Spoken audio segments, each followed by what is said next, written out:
Assalamualaikum warahmatullahi wabarakatuh. Sahabat pecinta Al-Quran semuanya, pada video kali ini kita akan mempelajari bagaimana cara memahami hukum bacaan ra di dalam Al-Quran. Ra ada dua jenis di dalam Al-Quran. Yang pertama ra dibaca tebal atau tafkhim, yaitu ketika yang pertama ra-nya berharakat fathah. Kita baca ta'awuz dulu. أعوذ بالله من الشيطان الرجيم بسم الله الرحمن الرحيم. Jadi dibaca tebal ini maksudnya ketika pengucapan ra, vokal suara di mulut kita itu terkumpul semuanya. Sekarang coba kita baca contoh. Siraja. Jadi salah kalau dibaca siraja. Anak boleh dibaca ra, harus dibaca ro. Suara kita membulat di dalam mulut kita. Siraja ro. Jadi ro itu terkumpul di mulut kita. Kemudian yang kedua, ro berharakat dhamma. Buruja, buruja, ru.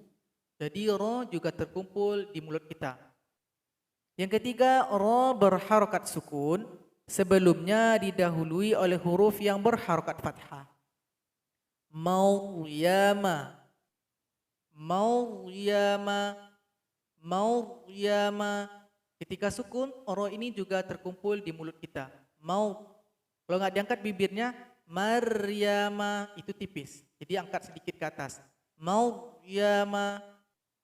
Yang keempat, ra berharakat sukun didahului oleh huruf yang berharakat dhamma. Mursyida, mursyida, mursyida. Kalau dibaca mursida, nah itu tipis, salah dia. Mursyida. Yang kelima, yaitu ketika ra berharakat sukun, dia didahului oleh huruf hamzah wasal. Itu huruf alif yang tidak punya harakat atau tidak punya baris.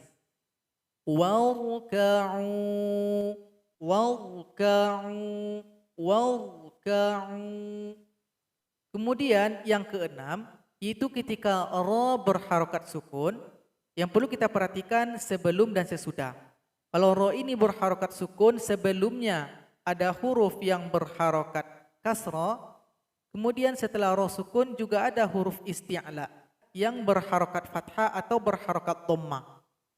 Maka ra dibaca tebal.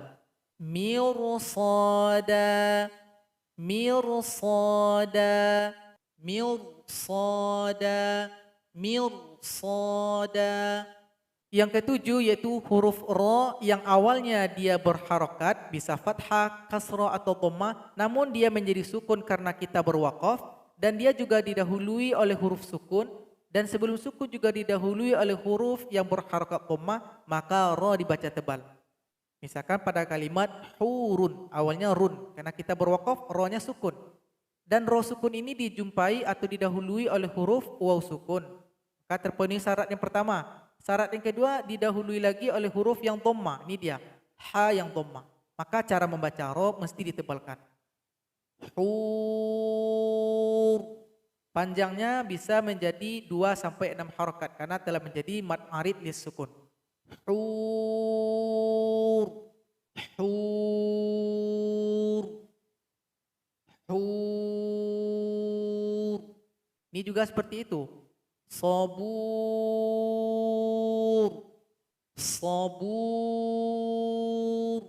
Kemudian yang terakhir, ra bisa dibaca tebal ketika ra-nya kita wakafkan juga. Awalnya dia berharakat, karena kita berwakaf ra-nya menjadi sukun. Kemudian sebelum ra-nya juga ada huruf yang berharakat sukun, namun selain dari huruf ya.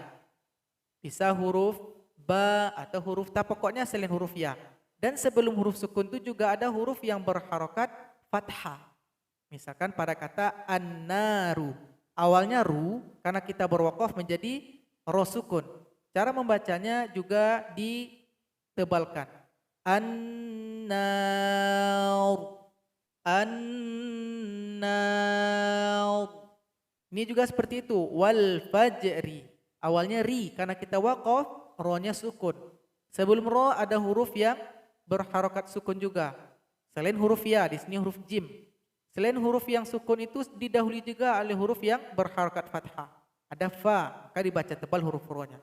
Wal fajr, wal fajr. Jadi ada bantuan bibir kita ketika membaca huruf tebal.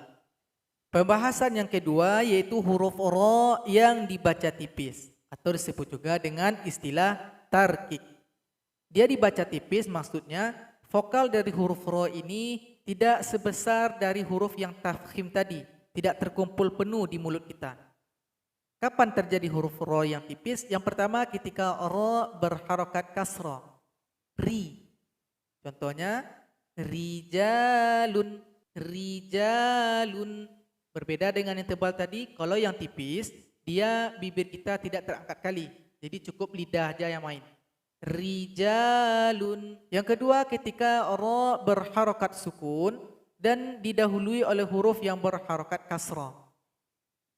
Mudzakir, kir. Jadi yang banyak gerak itu adalah lidah kita. Mudzakir, kir. Nah, jadi cukup lidah yang bermain. Kir. Jangan dimainkan bibirnya. Kalau pakai bibir, mudzakir. Nah, itu tebal, salah bacanya. Mudzakir. Akhbir. Akhbir. Akhbir. Bir. Kemudian kapan ro itu tipis lagi? Itu ketika huruf ro-nya berharokat. Namun karena kita berwaqaf, ro-nya menjadi sukun. Dan dia didahului oleh huruf sukun. Dan huruf sukun ini juga didahului oleh huruf yang berharokat kasrah. Misalkan as-sihru. Karena kita berwaqaf, ro menjadi huruf sukun. Ro-nya juga didahului oleh huruf sukun. Ini rumus yang pertama. Kemudian yang kedua juga didahului oleh huruf yang berharokat kasrah. Ini sin yang kasrah. Jadi cara bacanya tipis. As-sihr. As-sihr. As-sihr. As-sihr. Nah, jadi bermain di belakang gigi kita. Jangan dibantu dengan bibir. As-sihr. Nah, itu tebal jadinya. Dia nggak boleh pakai bibir. As-sihr. Kemudian ro-nya juga berharokat.